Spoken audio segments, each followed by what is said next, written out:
Hello and welcome to yourlocalnote.com. Appreciate you joining us tonight. We'll be hanging out with Terrible Friends. We'll talk with them. No, they're really good guys, but they are Terrible Friends. That's the name of the band. And we'll be talking with them in just a couple minutes. But just want to remind you, we have apps for our streaming and for our site. It's free, YLN. Just go to the stores, type in YLN, download it for free, and you've got us. Check out our concert calendar where you can see where your favorite bands are playing. All that good stuff is on there. Plus, we've got an update that Mike and I do telling you everything that's going on in the local Philadelphia area music scene, that is. If it's going on in Philadelphia, it's going to be on yourlocalnote.com. Okay, coming up in a few minutes, Terrible Friends, but right now we're going to start off with their song Beach House on yourlocalnote.com.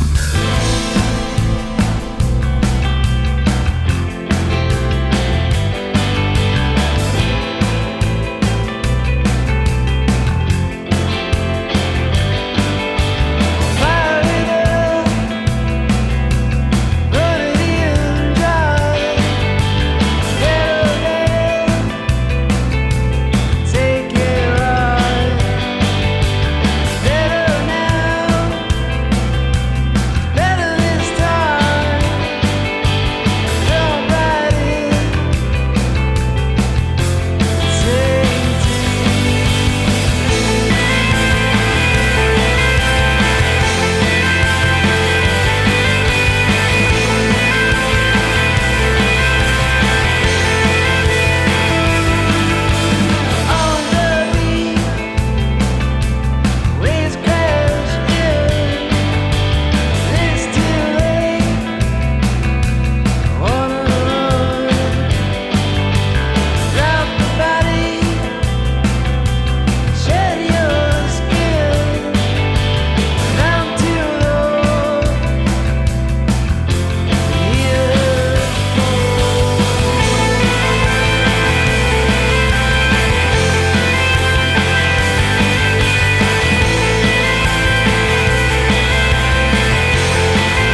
The song is called Beach House. It's the title track of the EP from Terrible Friends. And this is yourlocalnote.com. Guys, welcome to yourlocalnote.com. Appreciate it. Thanks for having us. Why don't we just run down the lineup here, introduce yourselves and what you do with the band. We'll start from my left, your right. Yeah, that's right. Okay. Yeah, I'm Vince. I play guitar and sing. My name's Dan. I play drums. My name's Morgan. I play the bass.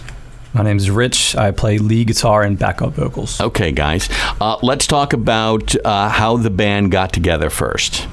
Yeah, so the band got together. It was something that I think me and Rich actually talked about for a while. We'd go out to happy hour and just go out, and we were both playing our own music, and we were both kind of recording songs on our own and together. And one time I was out, I actually played in a cover band as well, and Dan just happened to be at the bar, and we went to school, grade school, and kind of haven't seen each other in a while. Yeah, we probably hadn't seen each other in 4 or 5 years, and then we're just like, hey, we exchanged numbers. We're like, let's get together and play. Yeah, I was like, I've been writing a lot, and I was like, but I've been looking for a drummer. He was like, well, I play drums, and we're like, all right, let's do it. So you knew each other, but you didn't know that you were both, musicians. Yeah. Because I think in grade school we both, or I didn't play in grade school. I was dabbling, but okay. Was never in a band until. So it was just me and Dan for a couple months, just in the basement working on stuff. Okay. Having a good time, and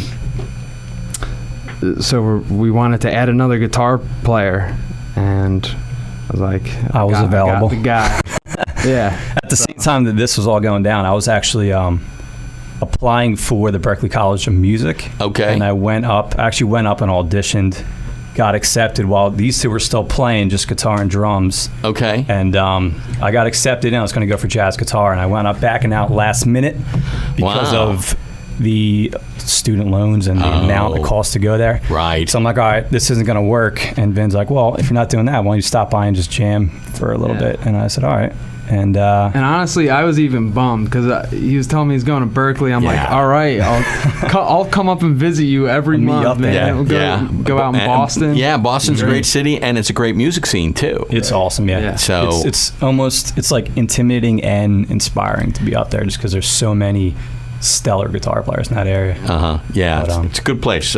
Mike is from just outside of Boston, and I lived in Charlestown for a short period of time, and my wife lived in the North End of Boston. So we're pretty familiar with that city, and we know it's a great music scene. So that's too bad, but it's a bonus for these guys because you now have a full band and you're comfortable. You've known each other for a while. So then when does Morgan slide into this?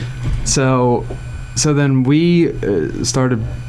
We played a show. We played a show, just the three of us, without a bass player. Without a bass player, and it actually went, weirdly kind of well for just being two guitars. Right. And so we played at a farmer's market. Yeah, well, it was a farm. Yeah, well. Okay, show. I'm sure the acoustics were excellent. It actually wasn't a bad. They had a really good sound guy. It was on Rowan's campus, so okay. It worked with semi-legitimate. But then eventually we needed we were going to need a bass player. Okay. And before this band, I was in a band with Morgan. Yeah, we were playing. Okay, so you guys knew each other. We knew each other. Yeah. We actually, me, Vince, and Rich went to the same high school. Okay. Yeah. So it was kind of like we separated and then kind of got back together. Were you friends in high school? Me and Vin were actually friends and in the same band in high school. Okay. I did not know who he was. I was a grade below them. Oh, okay. And wound up meeting up with him afterwards because I just heard his name as he was the bass player of the high school. So nice. High school, you got 20 guitar players and one bass player. One or two. You got 20 in your homeroom. That are just everyone plays guitar. The token bass player. Yeah. That's funny. That's funny. All right. So, how did you come up with the name Terrible Friends? Then is that something that there's a story behind it, or is just sounded Somewhat. good. Yeah. Well, you had it as a song originally. You Right. wrote a song called "Terrible Friend" that I still like, but he won't let us use it. But Okay. we were digging the song, and he wound up booking a show. Like I said before, or like he said before, we even had a bass player. He wound up booking a show, and we had no name. We had barely any songs. We had no bass player. He was like, "All right, we're playing in 2 weeks." But you had a gig. So we But just we did had a gig. So we just did a lot of Neil Young covers. Okay. For, you know, Yeah, a lot of long- 10-minute extended guitar solo jams. Doing a lot of jamming. Okay. And we wound up just using that song title as our name, just 'cause Terrible at Friends. the time it worked and it stuck. I think it does. It stands out. Terrible Friends, because you look at it and you're like, okay, what's the story behind this? Yeah. So Everyone can kind of relate to it. yeah, Everyone's got a terrible few friend. terrible friends. Yeah, I'm usually the one labeled the terrible friend. There you go. So He doesn't have any terrible friends. He's the terrible friend. I'm the terrible friend, yes. So, okay. So let's get back to the first song then, Beach House, that we just played. What is that song about? Who wrote it? Is that something you wrote? Yeah, that was actually a song that that was the first song we all wrote kind of Together. cohesively together as a band, and we had our first iteration of it on the first kind of demos that we recorded, and then we kind of scratched that version. The forgotten EP. Yeah, and came up with a newer, just more concise version of the song. Okay. Totally scrapped all the lyrics. And rewrote it. Rewrote pretty much everything. The only thing that pretty much stuck was Rich had a guitar lick. Okay. And the bass line, the And- backbone of the bass line, song. And the name and the title. And the And the title. title. Okay. Yeah. All right. So what is the second version of this song about then? So it's just pretty much, it was written just about going down to the beach. Mm-hmm. And hanging out at the beach house. Yeah, just Very kind of a literal. storyline of driving down, partying, and then So maybe not everything works out as you planned it to. Sure. Yeah. You're going down, you expect certain things, and maybe you come back not as happy as you thought you were going to be. Right. Is this something that you do a lot, where you get an idea and you create a story around it, or do you like to write about personal experiences, or is it a combination of both? Definitely a combination of both. I would say a lot of the lyrics I write, I'll write the riff, and then usually something comes up when I'm just fiddling around, and I'll just be kind of spoken word. Okay. Just flow of conscious, and just let it go, and there'll usually be something that hits me. And then you build with from a there. chorus, and then just kind of build from there. Okay, Yeah. very cool. All right, this is what we're going to do. We're going to play the second song off the EP, Beach House. The song is called Snake, and then we'll come back. We'll talk about that song and talk a little bit more about the songwriting process, because you said it's more of a collaborative effort, so I want to get into that. All right, we're hanging out with Terrible Friends, and the song is called Snake from their EP, Beach House. This is yourlocalnote.com.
The song is called Snake. It's from the EP Beach House, and the band is Terrible Friends, and they're hanging out with us on yourlocalnote.com. We appreciate you checking us out, and we've got Vince, Dan, Rich, and Morgan with us. All right, Vince, since you seem to be the main songwriter, let's talk about Snake. What is that about? Is this a real story, or is this just an idea that you expanded on? No, it's really just an idea. Just about my thought that I had. I just wrote down a word of greed and jealousy, and just how people aren't who they seem sometimes. A lot of examples of that. Yeah. Unfortunately. So yeah, this was kind of a different example of, I had a couple words in mind and just based the story around that. Okay. Yeah. Now, you alluded to before, a little earlier, that it's a collaborative effort with the songs. Now, is it one of these situations where you come in with an idea and then everybody else starts working on it with you, trying to follow where you want to go with the song? Yeah. Okay. Yeah. Rich can probably talk I about would it say more musically. Yeah, I'm gonna say I was gonna say I think you actually wrote this riff for Snake. I think Snake was Vin's riff. Yeah, I still wrote it. I'll give that one. You stole it from me. No, I wrote it. That was Vin's riff. I would say like 90% of the songs originate from Vin at his house by himself on acoustic guitar. They usually start with his ideas. Mm-hmm. He brings them into practice, and we warp it into something different. More of a rock sound. Okay. Yeah, But because it's I would say that more and more, I think as you know, the time goes by, we're writing more and more as a band collectively. Mhm. Now, definitely. you've been together for about 2 years? Yeah. But you've known each other for longer than that. Yeah. Mhm. So that probably helps you in the sense when you're trying to put songs together. It's not like you're trying to learn who this person is and what they like and what they don't like. definitely. You're pretty comfortable with everyone's musical styles and tastes and things like that. Yeah. we won't really take it to heart too much when, you know, somebody has a suggestion. You know, gotta kinda not be like open screw to- you, man. You know, it's more. I would collaborative, say definitely. you have to have the most, I would say, patience or flexibility because it's your idea. And then they're starting to, you know, mold it for you. But then a lot of the times they'll make it sound better than I had in mind. Right. So. It's still though your baby, right? Yeah. So that's you know, a tough thing to let go at times. Can be. Okay. But obviously you have trust in all these guys. I really do. I always come up with good stuff, and like one song I came with recently, a new song that we haven't recorded yet. It was kind of I had a feeling when I wrote it of a kind of maybe darker song. Mm-hmm. And then as it came together with the band, it's kind of more of an upbeat, almost jazzy song. It's called Write It Down. That'll be on the next one. Okay. Next EP? But yeah. Okay, you guys going to do EPs, not albums? No, or is it- actually, I think our next one we're going to do a full album. Okay. Yeah, we're going to take our time and Okay, really let's get into the do recording the whole process. thing. This is your second EP. Is the main reason why you've only done EPs is basically money? You know, because recording can be expensive. that's a big part. Time. Yeah.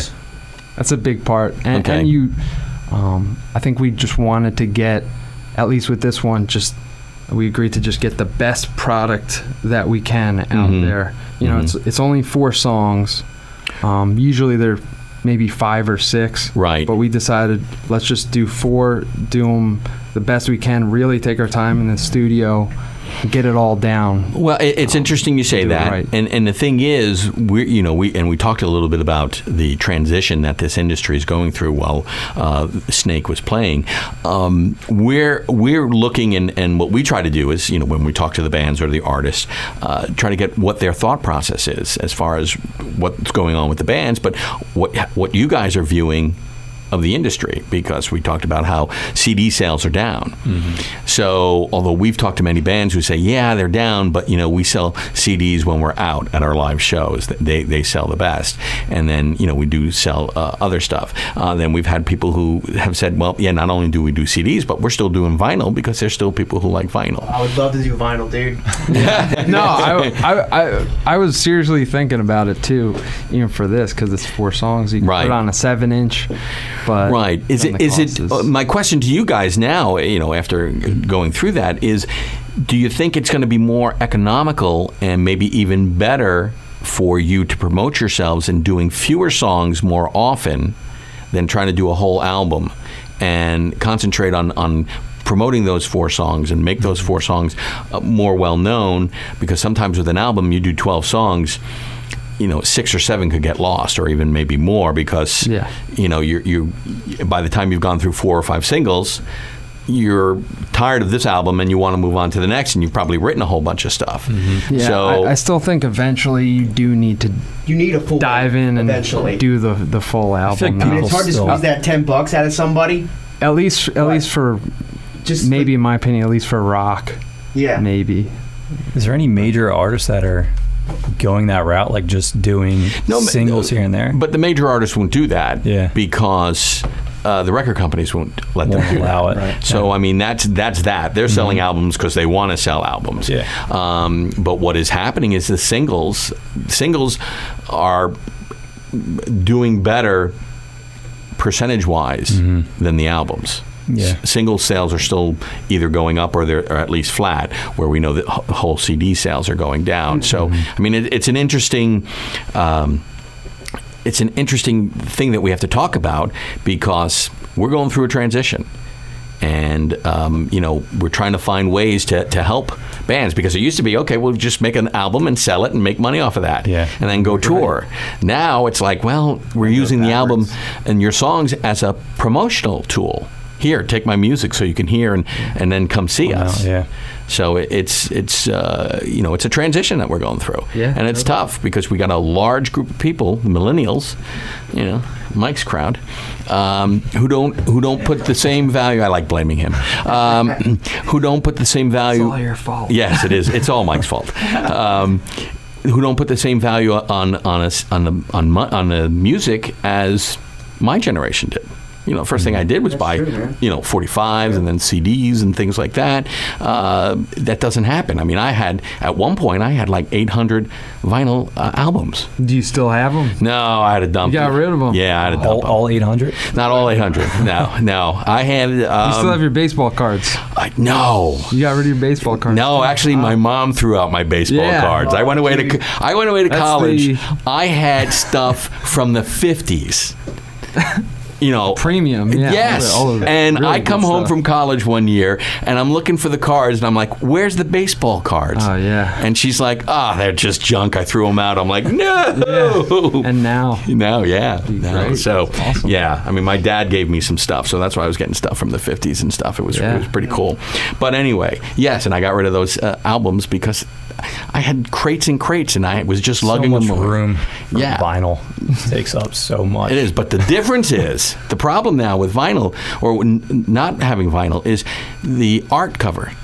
The album art. Mm-hmm. You don't get that. Front, back to insert. And the vinyl itself. I've seen like tie-dye vinyl. Yes. It's like... You don't get that anymore. And that was a whole big deal. People would collect albums just for that. Yeah. Morgan likes vinyl a lot. I saw Jack White's new album on vinyl. There's a hologram, and when you play it, it's like a little angel actually pops up as you're playing the album. Really? That's cool stuff. That's pretty wild. I would buy it. My wife would. My wife, who likes she likes Jack White, she would buy that because of that. Yeah, vinyl's definitely making a slight comeback, right, from 10 years ago to now, right? Yeah. Well, I think if you're going to do that, you really have to do something different and make it stand out, and make it. You got to make it people want to buy it. And what you just described is pretty cool. Yeah. So I would like you get that turntable. I still have a turntable, just to show you how old I am. Mike's going, "What's a turntable?" Come on, I'm not that young. No, it's coming back. We got one. have them. Yeah, Rich and I actually don't even have a TV. We just have a turntable and speakers in our living room. That's a whole nother story too about TV. Seriously, We can get in, You know. the hipster story later. Yeah, but- very good. Okay, very good. All right. So now, do you guys record your own music, or do you have to go to a studio and do that, or is it a combination? I'd say it's a combination. We usually demo. We usually demo at home. See what we like, what we don't like, weed things out, put things in. And then we take that product. We come ready to the studio. We're on the dollar. So we go in there and we work. Okay, so you got it down to a Everything science. is 100% written.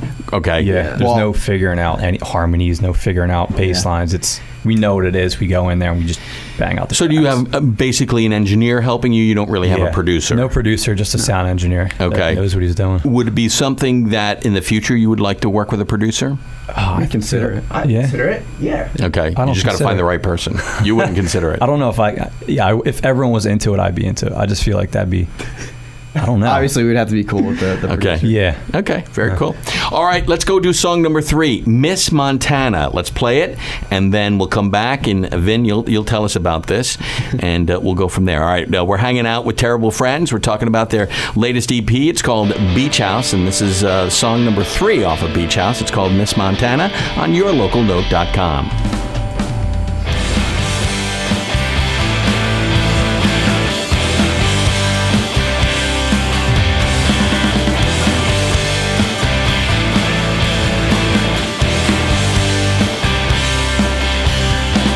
Miss Montana is a friend of mine. Miss Montana is coming down. Shot of whiskey and another can. Another joke about this cover band. And everybody loves her so. And everyone wants her to know. And everybody loves her so. And everyone wants her to know. This is how we play.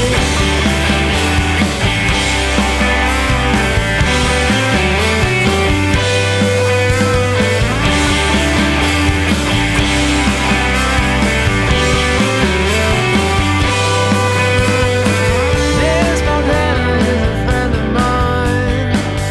Miss Montana could be lost at times. She wore hair in a different way. These nights and these times. And everybody loves her so. And everyone wants her to know. And everybody loves her so. And everyone wants her to know. This is how we play.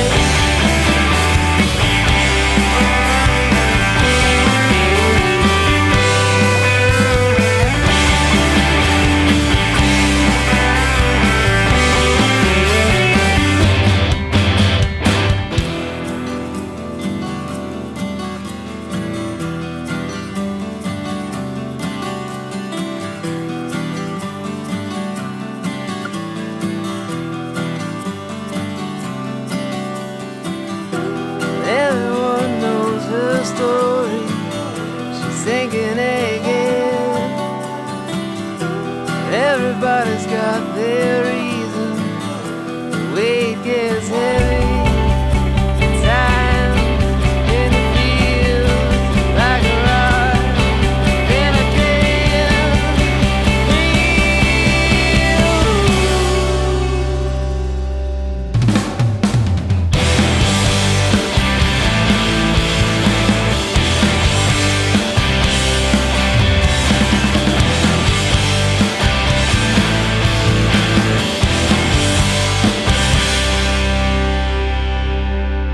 The song is called Miss Montana off the EP Beach House. The band is Terrible Friends, and this is yourlocalnote.com. All right, Vin, what's the story behind Miss Montana? I've been anxious to hear this because you see that and it's Alrighty. like, okay, Yeah. there's got to be. Yeah, I don't think I ever told the story. It's about a woman. Of course. Okay. Yeah. Well, that's the twist. No, I'm just kidding. Oh no, not the crying game. Stop. So me and Rich went out to Vegas a couple years ago, and it might have been the last night that we were there. Rich wasn't around. It was probably 4 in the morning or something. Sounds about right. I was just sitting at whatever bar that was just around. You're right. A girl and her couple friends came up and we're hanging out. Me and her just started a conversation, and I was just like, wow, she's really, really nice. But I don't want anything to, like, romantically with her. She's just a nice I was person. just like, she would just be a great friend if I could know her back home. Okay. And she was from Montana. So I knew I was never going to see her again. So you wrote a song about her. Yeah, and I kind of just made up a little backstory of, Okay. I hope she's listening. the good times that we could have had. She might be listening right now. Yes, because this is worldwide. You're out there, hit me up. Yeah, that's funny. Nice.